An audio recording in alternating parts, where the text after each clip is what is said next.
नमस्कार। 91.2 एनआईवीए चलोदून पर मैं हूँ आरजे जेनिफर। हर साल 12 अगस्त को इंटरनेशनल यूथ्स डे यानी अंतर्राष्ट्रीय युवा दिवस मनाया जाता है। ये दिन युवाओं के योगदान और उनके समस्याओं के बारे में जागरूकता बढ़ाने के लिए मनाते हैं।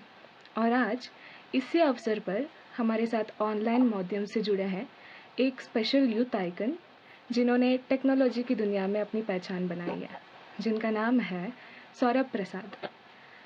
ये माइक्रोसॉफ्ट में एज अ सॉफ्टवेयर इंजीनियर है। नमस्ते सर। नमस्ते Jennifer and thank you so much for introducing me. मुझे आज ये सेशन करके बहुत अच्छा लग रहा है and I hope that this becomes useful for many. जी सौरभ जी, सबसे पहले मैं आपसे ये पूछना चाहूँगी कि आप कहाँ से हो एंड आपने अपनी एजुकेशन कहाँ से की? हाँ, सो प्राइमरीली मैं झारखंड से बिलोंग करता हूँ। In near to Ranchi there is a district called Chatra, वहीं मेरा जन्म हुआ था। एंड आफ्टर दैट बहुत सारे schools, like I switched schools to schools. पहले मैं गांव में पढ़ाई करता था, पहले for primary education like second third. Then Ranchi में there is a special school called Saint Michael school for the blind.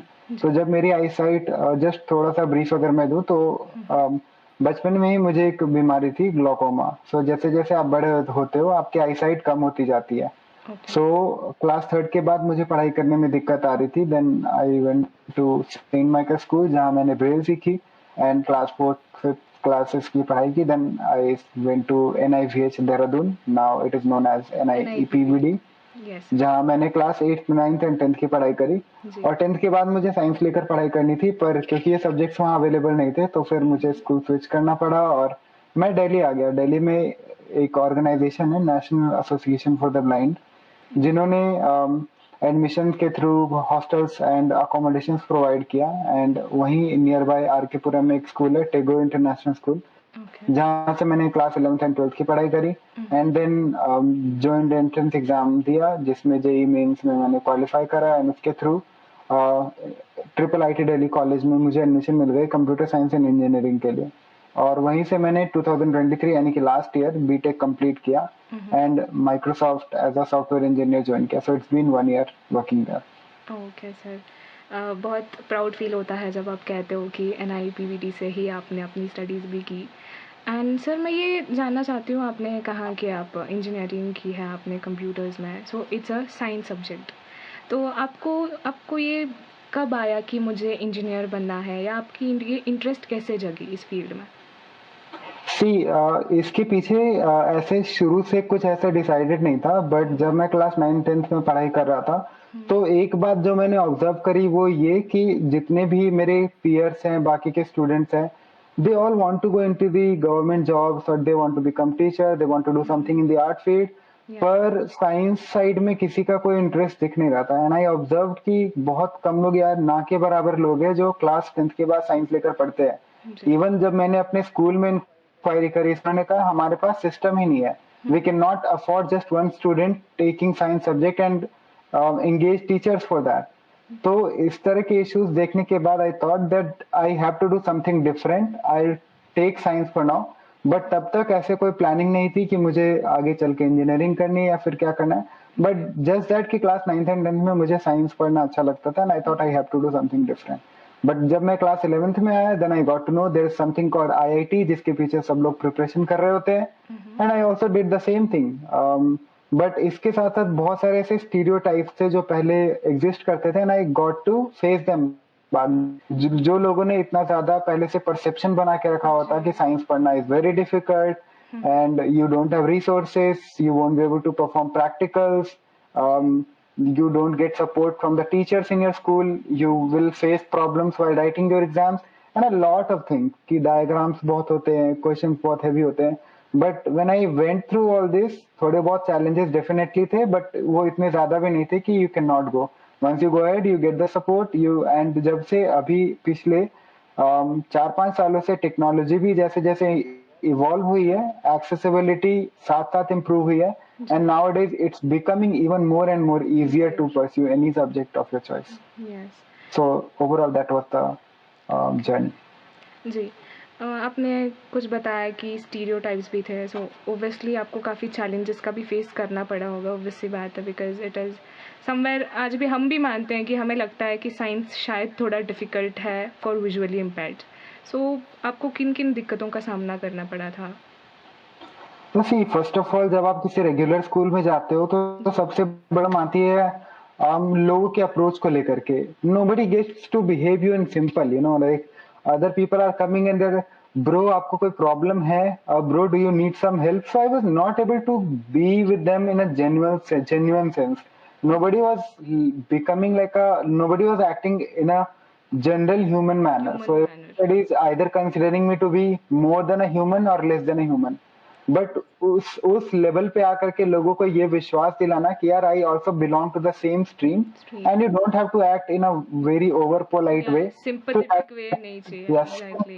sympathy driven approach जी। exactly so instead of sympathy we need empathy that's what I yes. focused on ये तो बात हुई general social setup की जब आप school में जाते हो जी। सेकेंडली जो बुक्स आप पढ़ाई जिन बुक्स को मैं यूज करता था शुरू में सो आई वाज नॉट अवेयर कि कुछ बुक्स है जो ऑलरेडी एक्सेसिबल फॉर्मेट में अवेलेबल है सो थोड़े समय तक मैं ऑनलाइन सोर्सेस में डिपेंडेंट रहता था यूट्यूब से पढ़ाई करने की कोशिश करता था पर उसमें जब वो एक्सप्लेन करते हैं चीज बहुत सारे कॉन्सेप्ट्स को तो कई बार वो डायग्राम्स को या फिगर्स को या फिर नंबर्स को पूरी तरह से रीड नहीं करते तो you don't get to see what they are doing so वो मोमेंट्स थोड़े से इरिटेटिंग थे मेरे लिए जी। प्लस एक बात अच्छी ये हुई थी कि क्लास स्कूल में टीचर्स थोड़े कोऑपरेटिव थे सो जब कभी भी वर्कशीट्स या असाइनमेंट्स की बात आती है तो वो इंश्योर करते थे कि वो मुझे एक्सेसिबल फॉर्मेट में टाइप्ड मिल जाए so they were doing this kind of thing for me और हाँ ये चैलेंजेस देखिए रहते हैं जब आप स्कूल में जाते हो देन डेफिनेटली उनका पढ़ाने का पेस थोड़ा ज्यादा होता है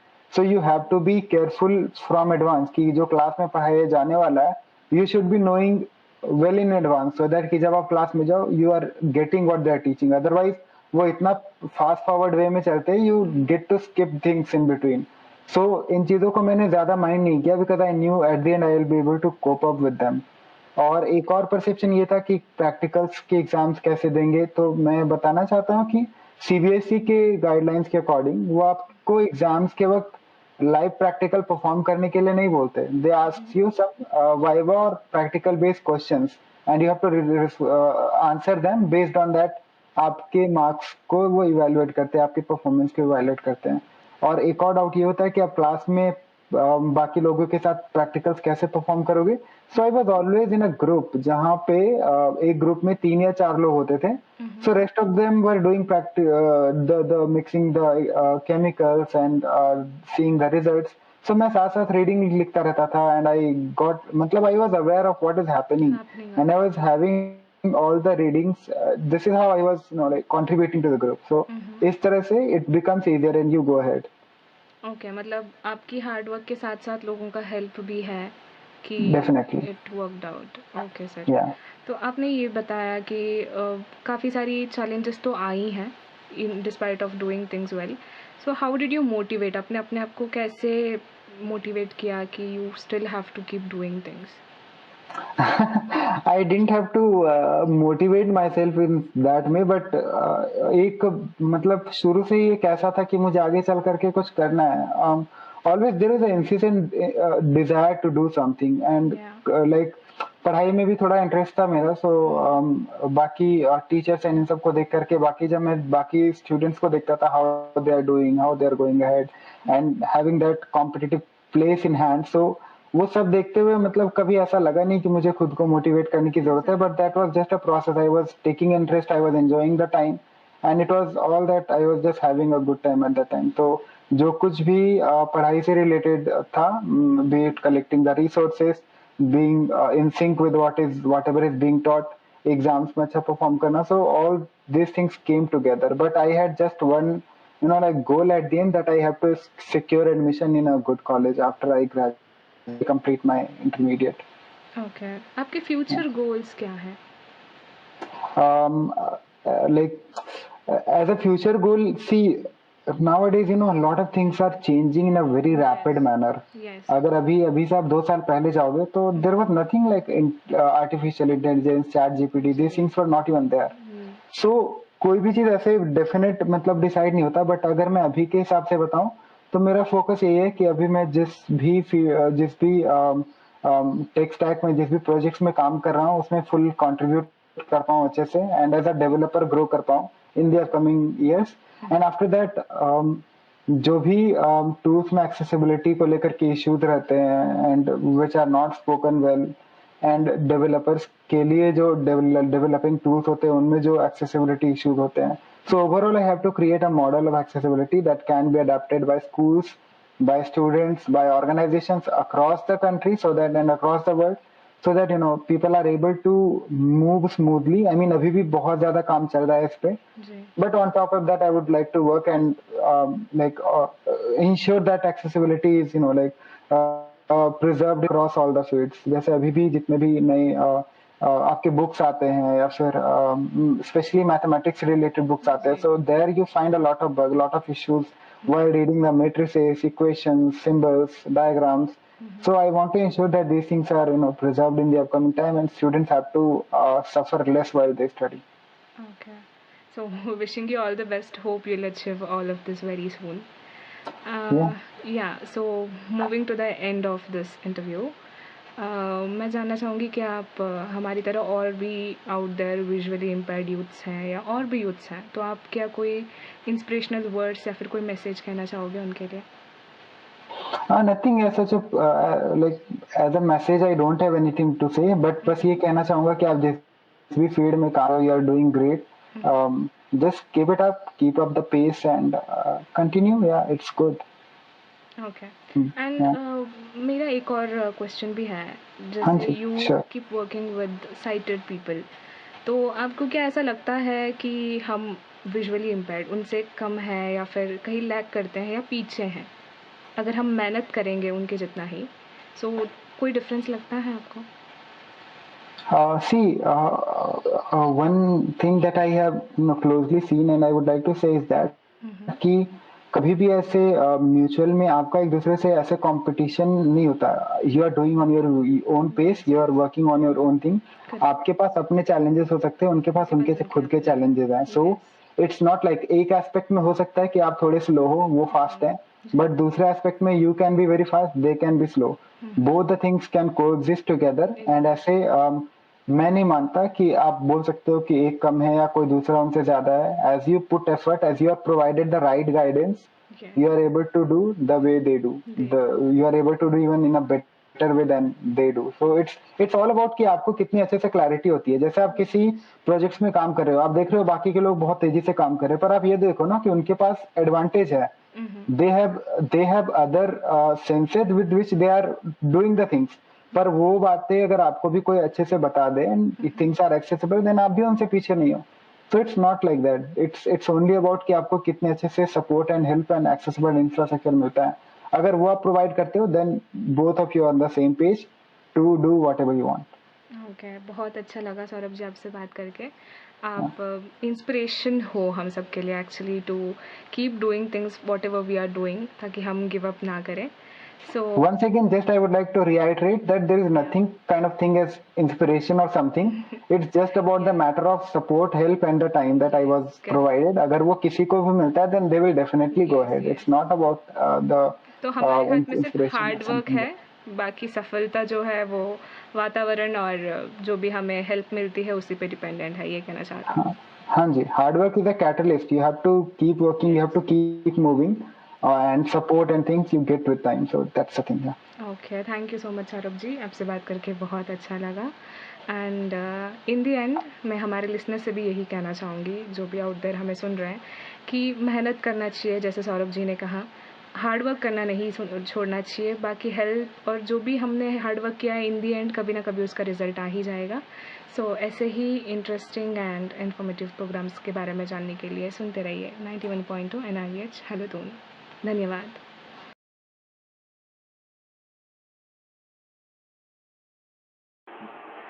91.2 NIVH चलदून पर मैं हूँ आपके साथ, आपकी आरजे लक्ष्मी.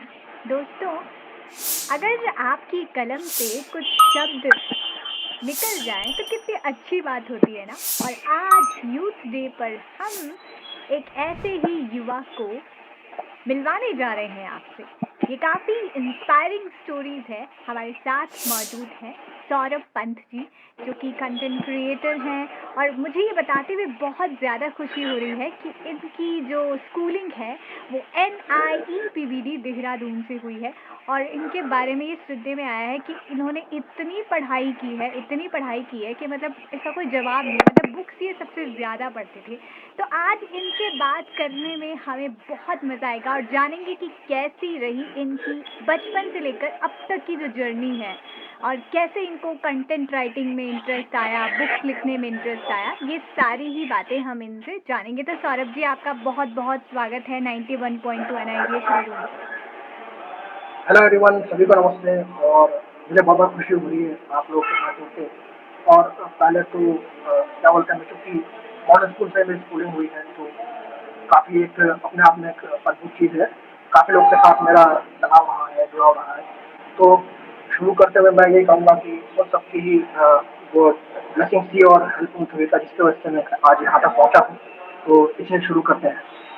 जी सौरभ जी, आपसे बात करने में बहुत अच्छा लग रहा है और बहुत ही प्राउड फील हो रहा है, क्योंकि मैं खुद भी NIEPVD देहरादून से पढ़ी हूँ। तो डेफिनेटली यस, एक प्राउड मूवमेंट तो होता ही है।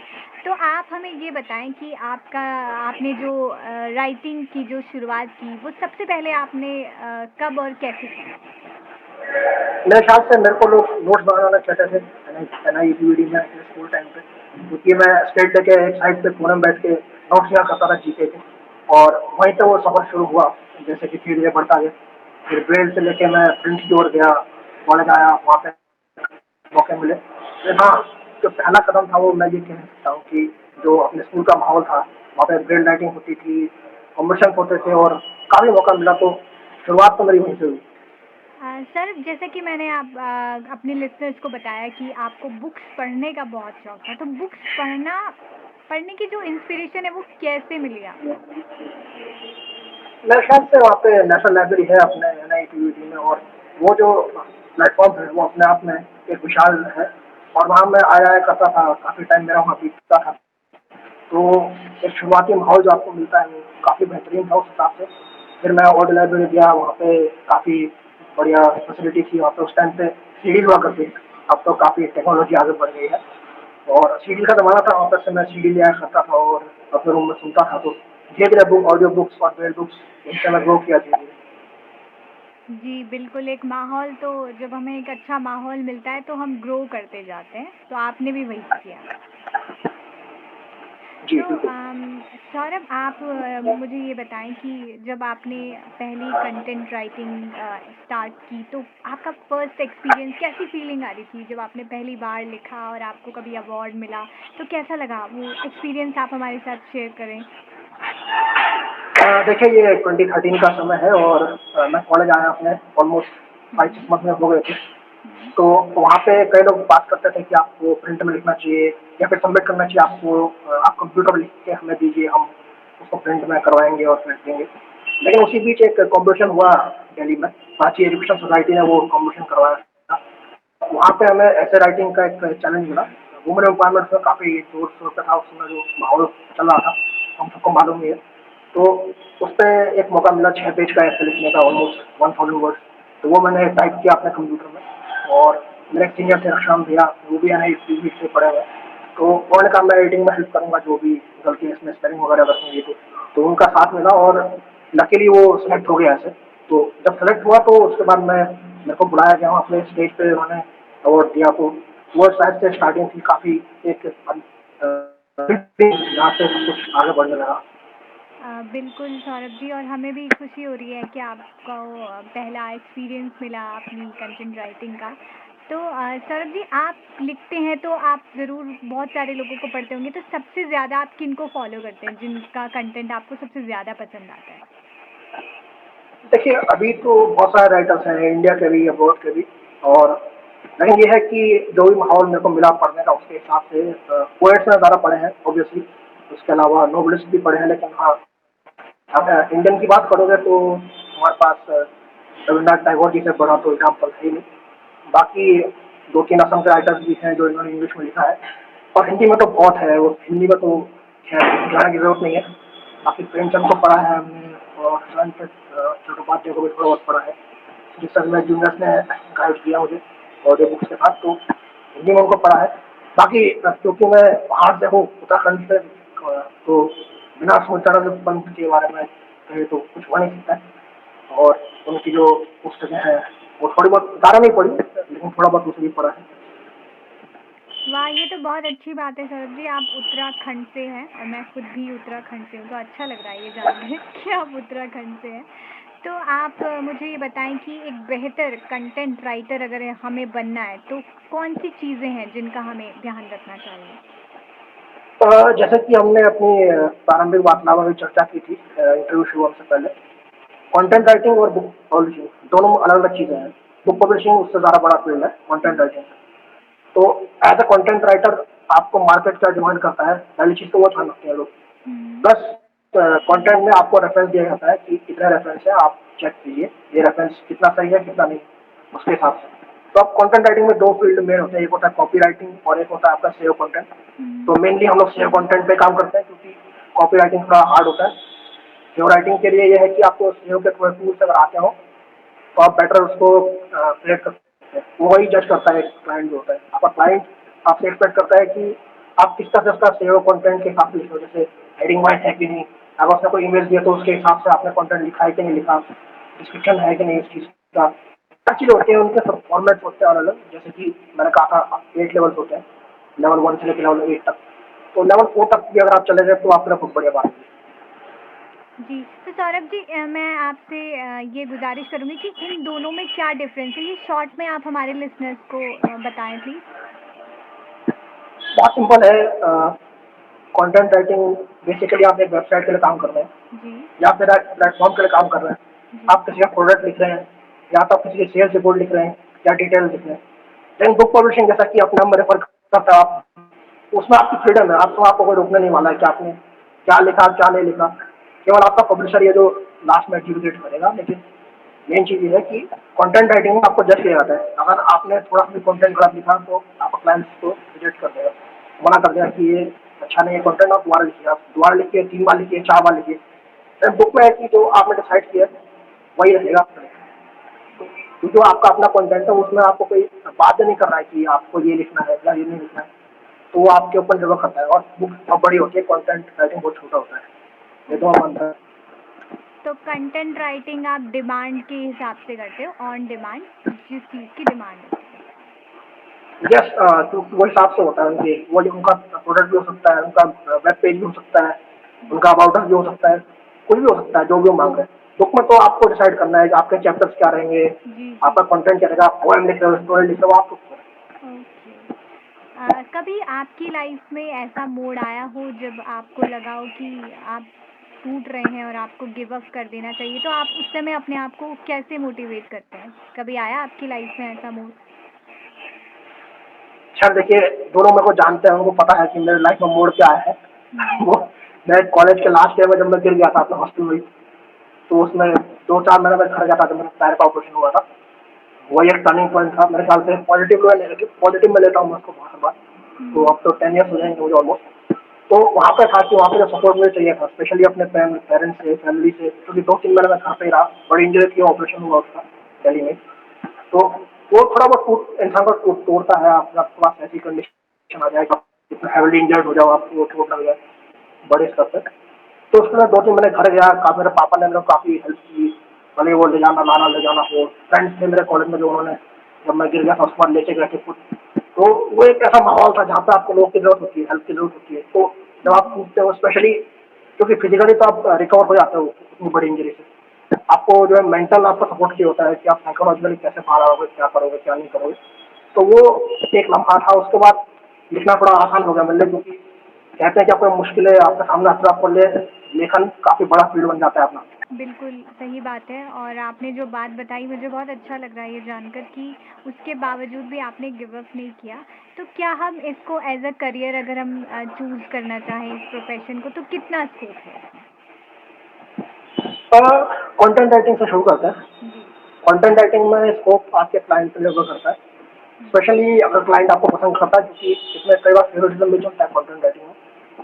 तो अगर ये है कि आपको क्लाइंट ने स्टार्टिंग में उसको कंटेंट आपका अच्छा लग गया, क्योंकि ये पॉसिबल नहीं है कि आप हर कंटेंट वैसा लिखोगे जैसा एक्सपेक्ट करो, कहीं ना कहीं आप फंसोगे, या फिर कहीं ना कहीं आपको गड़बड़ होगी आपसे। तो वो भले एक हेडिंग की मिस्टेक हो, लेकिन आप एक हेडिंग की मिस्टेक करोगे। तो अगर वो जज कर लेता है आपको स्टार्टिंग में, जैसे मेरे साथ हुआ कि मेरे को केस स्टडी होती 7 बार लिख पाई मेरा कंटेंट राइटिंग, तो 7 बार उसको पसंद आ गई। उसके बाद उसने कहा कि चलिए आप मेरे साथ 2 मंथ के लिए काम कीजिए, फिर 4 मंथ के लिए काम कीजिए, ऐसा ऐसा करके आप काम करते जाते हो। तो मेनली आप अगर सीख जाते हो उनके साथ बैठ के, फिर आप आगे जाते हो, तो उस पर डिपेंड करता है कि आप कितना लंबा सीख सकते हो।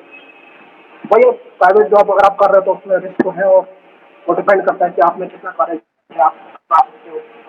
क्योंकि साइड में आपकी बुक पब्लिश होती है, और बुक पब्लिशिंग के साथ आप रॉयल्टी गेन कर पाते हो, रेगुलर आपके कॉन्टेंट्स हैं, तो आप काफ़ी अच्छा ग्रो कर सकते हो। तो एक ऐसा अपने मार्केट ओपन हो जाता है। इसमें वो है कि थोड़ा स्ट्रेटेजी लगानी पड़ती है आपको कि कितनी आप स्किलफुल तरीके से कर पाते हो, क्या नहीं कर पाते। उसमें लोगों का सपोर्ट भी चाहिए बिल्कुल। तो ये सब है जी, तो हमें समय के साथ साथ अपने आप को डेवलप करते रहना पड़ेगा एज अ कंटेंट जी। राइटर भी, और बुक्स अगर हम पब्लिश करते हैं तो उसके हिसाब से। हाँ, तो क्योंकि आपको मौका मिलेगा। जी जी, तो इस बातचीत में मैं आपसे आखिरी सवाल ये पूछूंगी कि आपको सबसे ज़्यादा जो इंस्पायर है वो क्या करता है अपनी लाइफ में? मेरे को 2 चीज़ इंस्पायर करती है अपनी लाइफ में। जी फर्स्ट थिंग ये है कि जो 6 ईयर्स में थे NIE PVD में स्कूल में वो, और सेकंड चीज़ है जो नेचर है मेरे सिटी का, नैनीताल का वो। ये 2 चीज़ है जो इंस्पायर करती है मुझे। जी, सौरभ जी, आपसे बात करके बहुत अच्छा लगा, और वाकई लाइफ को जो है हमें खुलकर जीना चाहिए, और अपने प्रोफेशन को इतने अच्छे से आप चूज़ कर लीजिए ताकि आपको उसमें कोई प्रॉब्लम ना आए। तो दोस्तों, हमारे साथ अभी मौजूद थे सौरभ पंत। तो सौरभ, जाते जाते आप कोई मैसेज देना चाहेंगे हमारे लिसनर्स को? मैं उनसे एक चीज़ कहूँगा कि आप जो भी करते हैं, जो भी करना चाहते हैं, उसमें एक बार सोचिए ज़रूर कि क्या वो सही है या गलत, और उसके बाद अपना फैसला लीजिए, अपना आगे बढ़िए, क्योंकि समय बदल रहा है और समय के साथ ज़रूरत भी। धन्यवाद। जी बिल्कुल, जो भी आप अपनी लाइफ में करना चाहते हैं आप उसको ज़रूर सोचें और सही डिसीजन लें, ये कहना है हमारे आज के गेस्ट का, और ये बात बिल्कुल सही भी है। तो दोस्तों, मैं फिर मिलूँगी आपसे एक और नए एपिसोड के साथ। तब तक के लिए आप मुझे दीजिए इजाज़त। सुनते रहिए 91.2 NIVH लदून, ज़िंदगी के हम सफ़र में आपका हम सफ़र। Bye and take care. Thank you Saurabh ji, और बहुत बहुत शुक्रिया आपका हमारे साथ जुड़ने के लिए। बहुत मज़ा आया आपके साथ। Thank you. आप लोग का भी बहुत बहुत थैंक्स। Thank you.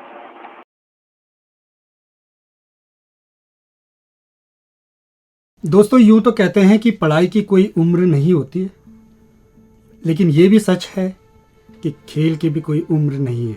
जी हाँ दोस्तों, अगर आप मानसिक रूप से फिट हैं और फिजिकली फिट हैं तो आप कोई भी खेल खेल सकते हैं। 91.2 NIVH हेलोदून से मैं हूं RJ अमित, और हम मना रहे हैं अंतर्राष्ट्रीय युवा दिवस। ऐसी ही एक युवा प्रतिभा जिनसे हम रूबरू कराने जा रहे हैं, जी हाँ, वो हमारे स्टूडियो में मौजूद हैं, शेफाली रावत। शेफाली, आपका बहुत बहुत स्वागत है इस खास कार्यक्रम में। Thank you sir. सबसे पहले हमें ये बताइए और हमारे श्रोताओं के, आप कैसे हैं? बढ़िया। शेफाली जी, आपके बारे में हम थोड़ा सा विस्तार से जानना चाहेंगे। मेरा नाम शेफाली रावत है, जी। मैं देहरादून की रहने वाली हूँ, जी और मैंने NIE PVD से MSVH से 12th अपने पास किया है। जी NIE PVD से ही मैंने डिप्लोमा भी लिया है, और मैंने 2021 में आफ्टर 10th स्पोर्ट्स स्टार्ट किया था, जी और उसके बाद मैंने स्पोर्ट्स में क्रिकेट खेला है, फुटबॉल भी खेला है, और मतलब बहुत सारे आपने गेम खेले हैं, मुझे जहाँ तक जानकारी है। हाँ जी। आपने बताया कि रनिंग भी आप करती हैं। Yes sir. रनिंग में आपने क्या क्या किया है, आप मुझे थोड़ा सा ये बताइए। मैंने 2022 में इब्सा में रनिंग की थी 1500 मीटर और 800 मीटर में। वाह, क्या बात है। आप तो सबसे पहले तो आपको कंग्रेचुलेशंस कि आपने ये एक छोटी सी उम्र में और इतनी बड़ी उपलब्धि हासिल की है। Thank you sir. है ना। और अब मैं ये जानना चाहता हूँ कि इसके अलावा आप और कौन कौन से खेल पसंद करते हैं जिनको आप खेलते होंगे? मैं इंटरनेशनल ब्लाइंड फुटबॉलर हूँ। मुझे फुटबॉल खेलना बहुत अच्छा लगता है, ब्लाइंड फुटबॉल खेलना, और क्रिकेट खेलना भी अच्छा लगता जी। है, और रनिंग भी कर लेती हूँ। आप उत्तराखंड फुटबॉल टीम की आप कैप्टन भी रही। हाँ जी।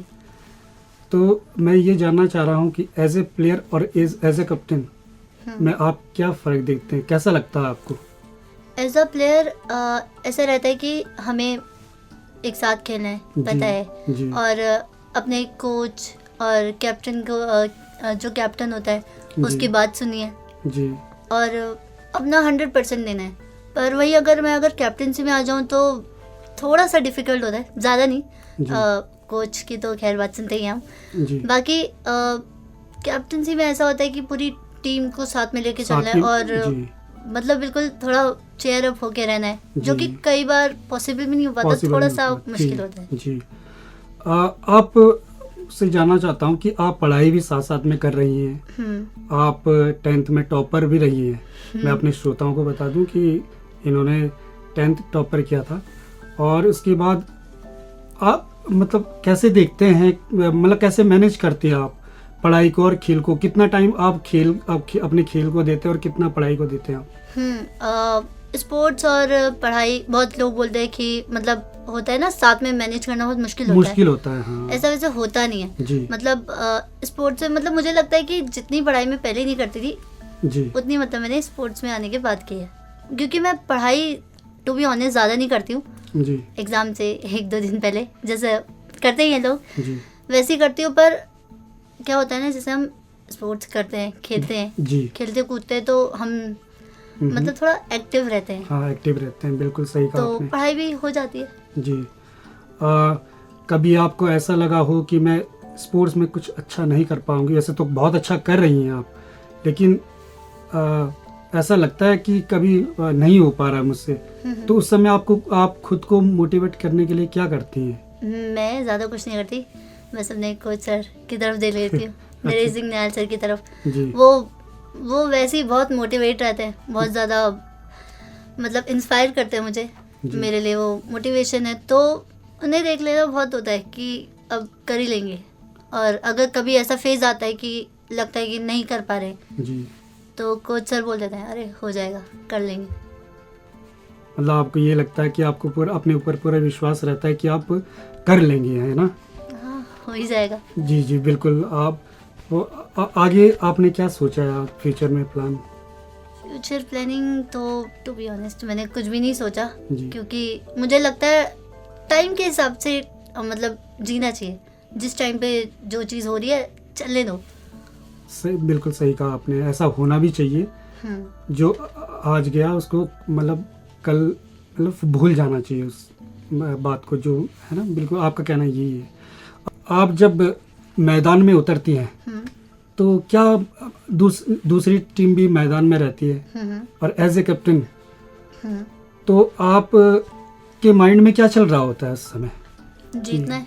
नहीं, हाँ जीतना तो है, लेकिन किस वे के लेके चलते हैं आपकी, मतलब क्या चल रहा होता है कि उस समय की यार, ऐसा होता है ना कई बार हमारे माइंड में भी कि यार हम जीत पाएंगे या नहीं जीत पाएंगे, सामने वाली टीम कई बार ऐसा लगता है कि हमें पक्की है, कुछ टीम ऐसे होती है। हाँ होता है, मतलब जैसे मैच मतलब जब शुरू हो रहा होता है जी तब ऐसा होता है कि क्या होगा, जी। पर जब एक बार ग्राउंड में एंटर हो जाते हैं तो तब, क्योंकि हमारे कोच सर बोलते हैं कि अगर आप लोग एक बार अगर ग्राउंड में एंटर हो जाओ, उसके बाद फिर कुछ नहीं सोचना होता, सिर्फ खेलना होता है, अपना 101 दे के आना होता है। जी। तो शेफाली, मैं आपसे ये जानना चाह रहा हूँ कि ये जो स्पोर्ट्स में आने की प्रेरणा आपको कहाँ से मिली, किसने आपको इंस्पायर किया है? मेरा एक दोस्त है जी, उसने मुझे कहा था कि स्पोर्ट्स तुझे करना चाहिए, और मैं अभी तक स्पोर्ट्स कर पा रही हूँ। उसका मेन रीज़न है हमारे कोच नरेश सिंह निहाल सर। जी, वो हमें इतना मोटिवेट करते हैं, मतलब मुझे बहुत मोटिवेट करते हैं, मेरी इंस्पिरेशन है। जी, और एक एथलीट के लिए उसकी बैकबोन होते हैं उसके कोच, जी, तो वैसे ही मेरी बैकबोन मेरे कोच सर हैं। जी। तो अभी कोई टूर्नामेंट्स हैं जिनमें आप अभी जाने वाले हो? नहीं, फ़िलहाल तो अभी कोई ऐसा टूर्नामेंट है नहीं। जी, नहीं। चाहे आप फुटबॉल का हो या फिर एथलेटिक्स का हो? नहीं, अभी तो फ़िलहाल कोई है नहीं, वैसे 2025 में है एक, वो कहाँ इंडिया पर है? होस्ट कर रही है, इंडिया ही होस्ट कर रही है उसे। अच्छा, ये कहाँ पर होगा? मे बी शायद केरल में।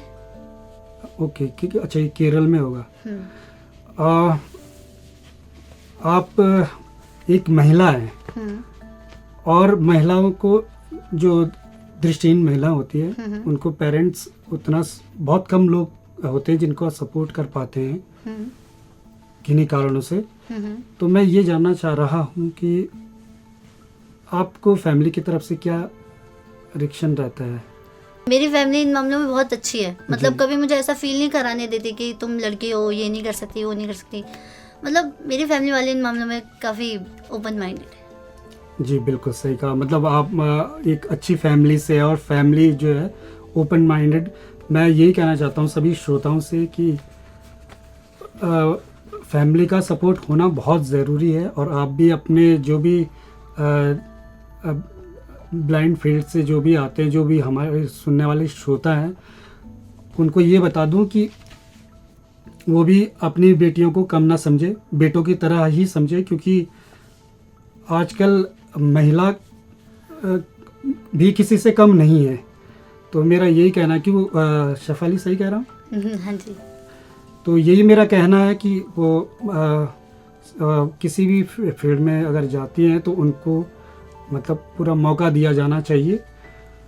तो शेफाली, कोई सजेस्ट करना चाहेंगे आप अपने विचार जो आपके मन में हो?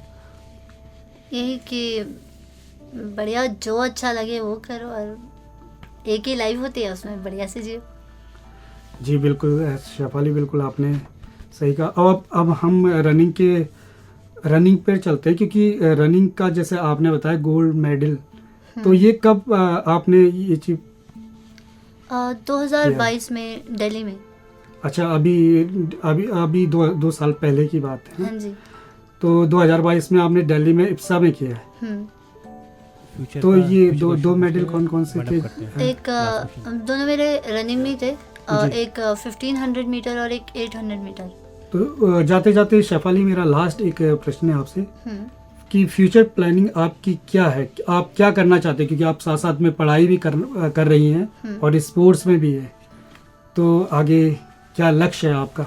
मेरा ज़्यादा ऐसा तो कोई मतलब है नहीं ऐसा टारगेट, पर मैं मतलब मैं चाहती हूँ कि अगर मैं जितना लंबा खेल सकती हूँ, मतलब जितना ज़्यादा टाइम तक खेल सकती हूँ, ब्लाइंड फुटबॉल खेलूँ।